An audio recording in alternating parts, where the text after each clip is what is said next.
চলে এসেছি আবার একটা নতুন রেসিপি নিয়ে। আজ বানাবো সজনে ডাঁটা দিয়ে মাছের ঝোল। এই রান্নাটায় ঘরোয়া কিছু উপকরণ দিয়েই করেছি, একেবারে ঘরোয়াভাবেই রান্না। যেহেতু গরমের সময় তাই হালকা কিছু রান্না খেতে সবারই ভালো লাগে। মাছের মধ্যে হলুদ লবণ মাখিয়ে নিয়েছি। এবার কড়াই বসিয়ে দিয়েছি, কড়াইতে দিয়ে দিয়েছি পরিমাণ মতো তেল। এবার মাছগুলো লাল লাল করে ভেজে নিই। সজনে ডাঁটা আমরা প্রায় সবাই খেতে ভালোবাসি। একবার হলেও এই সজনে ডাঁটা আলু দিয়ে মাছের ঝোলটা রান্না করে খেয়ে দেখবে, আশা করি ভালো লাগবে। আর ভালো লাগলে লাইক শেয়ার কমেন্ট করতে ভুলবে না। একে একে সমস্ত মাছ আমার ভাজা হয়ে গেছে, পরেও আমি আবার কিছু মাছ দিয়েছিলাম। এবার আলুটা লম্বা লম্বা করে কেটেছি ডাঁটার মতো। ডাঁটা আলু এবার ভেজে নেব। দিয়ে দিচ্ছি হলুদ লবণ, হালকা লাল লাল করে ভেজে নেব।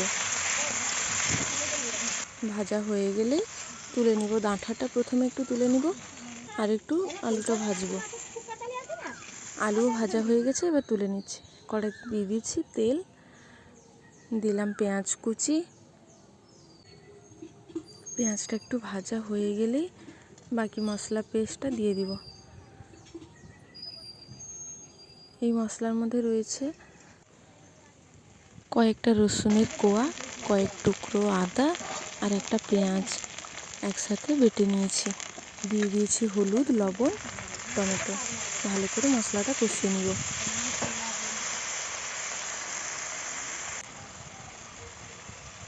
দিয়ে দিচ্ছি পরিমাণ মতো লঙ্কার গুঁড়ো।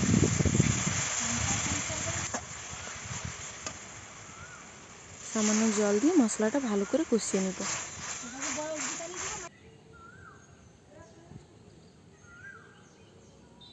এবার দিয়ে দিচ্ছি ডাঁটা আর আলু।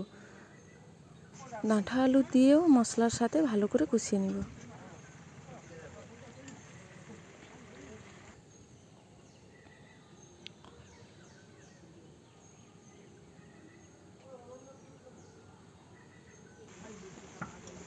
কষানো হয়ে গেছে, এবার দিয়ে দেব পরিমাণ মতো জল।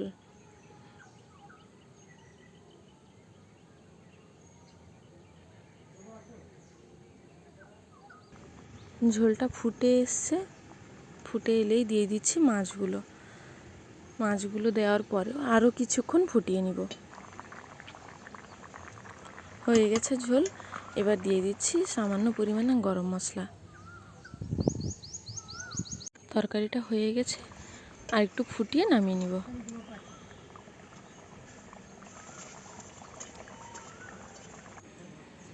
নামিয়ে নিয়েছি, দেখো কতটা ভালো লাগছে দেখতে। গরম ভাতের সাথে পাতলা করে ঝোল ডাঁটা আলু দিয়ে আমার তো খুবই ভালো লাগে খেতে।